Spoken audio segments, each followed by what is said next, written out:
Pernah nggak sih kamu penasaran gimana sebuah usaha bisa berkembang dari nol sampai sukses? Di video ini kita bakalan mengenal lebih dekat seorang Mas Komar, sosok di balik usaha konveksi tentang cerita perjuangan, tantangan, dan kunci keberhasilan.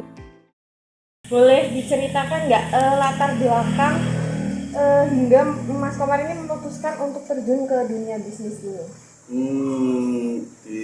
Yang pertama ya Mbak, saya mengambil konveksi ini ya yang paling utama ya karena kebutuhan konveksi yang tinggi, kebutuhan pengadaan baju yang tinggi juga. Terus yang kedua karena dulu kepepet juga, karena kebutuhan. Terus posisi masih kuliah kan yang paling efektif itu konveksi. Karena konveksi kan lebih fleksibel, kita nggak harus punya produksi, kita nggak harus punya kantor. Yang jelas kita bermitra pun bisa. Misal saya pakai model branding aja, nanti produksi kita kerjasama di luar bisa. Kayak gitu. Ya itulah tujuan awal saya ambil konveksi ya itu. Lebih fleksibel juga. Ya fleksibel, posisi juga masih kuliah. Berarti sejak kapan usaha konveksi ini berdiri? 2019. Oh, 2019. Awal pertama. 19. Terus tantangan awal apa yang dihadapi waktu awal-awal merintis usaha konveksi?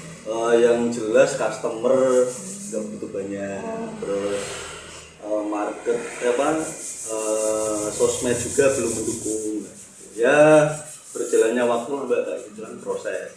Kayak pengembangan marketplace, terus media sosmed kita juga pengembangan ya bertahap.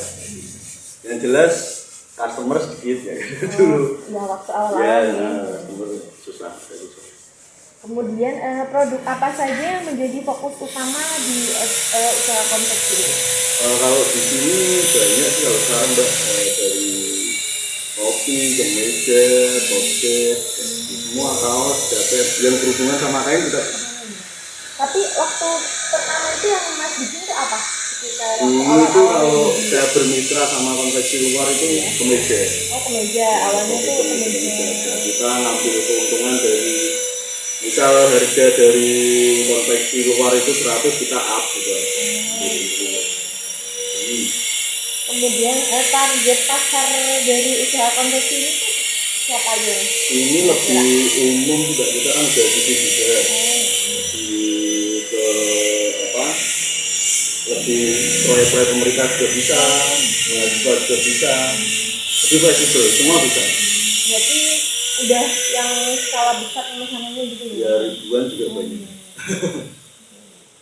Kemudian kalau tantangan terbesarnya nih yang pernah dihadapi waktu menjalankan usaha ini kira-kira? Kalau konveksi sendiri kompetitor yang jelas, yang satu kompetitor, terus harga yang nggak bisa naik. Buat di Semarang loh khususnya kan, harga kain terus naik tapi harga produksi tetap stuck di situ aja. Kayak gitu sih kalau kendala saya sekarang, cuma ya ada solusi-solusi juga yang bisa menstabilkan harga, masih bisa. Itu tantangan terbesarnya. Harga yang jelas. Kalau ada nggak sih strategi apa nih yang digunakan buat menjaga kualitas produk tetap bagus dan kepercayaan customer? Kalau kita ada QC itu pengecekan sebelum finishing gitu. Kalau ada benang yang kurang rapi atau ada spin juga, terus dicek per komponen lah. Jadi pengecekannya tuh benar ketat gitu. Di akhir sebelum finishing, sebelum packing itu ada QC. Kemudian apa sih yang membedakan usaha konveksi Mas Komar dengan usaha konveksi lainnya kira-kira? Kalau sepengetahuan saya itu, kalau dari komplain customer yang mungkin konveksi luar tidak ada garansi. Oh, di sini ada garansi. Kita garansi 100%, kalau nggak sesuai kembalikan. Kita perbaiki sesuai permintaan lah. Terus bedanya di sini kita ada tim marketing, lapangan, tim sosmed juga kayak gitu. Terus brandingnya kita stabil. Berarti kayak perbagian tuh udah ada semua. Udah ada gitu semua ya. timnya, dari admin sampai editor ada semua. Nah, pengelolaan Mas Komar di sumber daya manusia yang di usaha konveksi ini bagaimana kira-kira? Kalau SDM di sini kebanyakan anak kuliah. Oh, anak kuliah. Ya masih kuliah juga.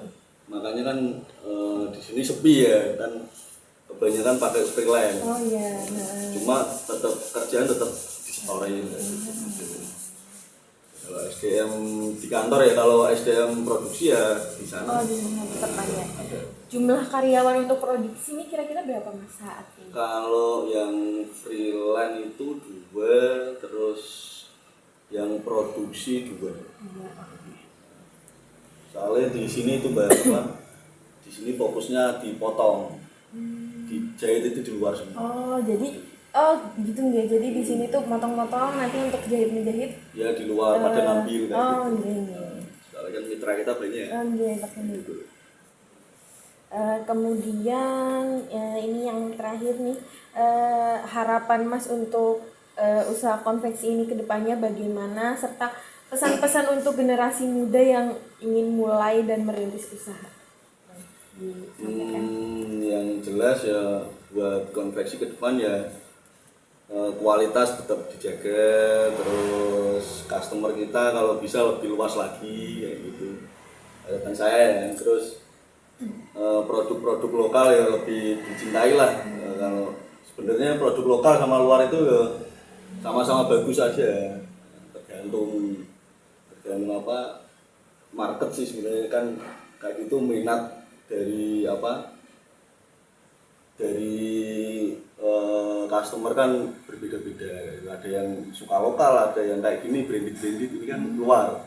Review sepatu ini kan kalau bisa lebih senang yang lokal kayak gitu. Sebenarnya bagus. Kalau buat pesan saya yang mau merintis ya Mbak, bener.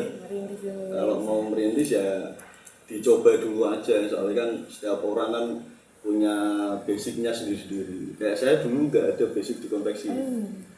Sampai sekarang pun saya motong, jahit, terus sablon itu nggak bisa. Jadi bisa dicoba dulu.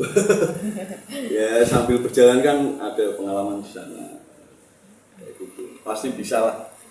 Kalau kendala modal mungkin yaitu saran saya pakai jasa dulu aja, jasa terus kerja sama mitra kayak gitu. Nanti kalau ada orderan masuk kita masukkan ke mitra produksi. Itu tanpa modal. Oh, kalau seperti itu modalnya mungkin tanpa modal bahkan sedikit gitu ya pakai modal. Saya nol rupiah. Oh, saya. Itu ya proses sih, saya beli mesin yo satu-satu gitu. Kalau ada uang beli mesin, ya proses sampai sekarang ini ada rumah juga, ada office juga. Itu proses.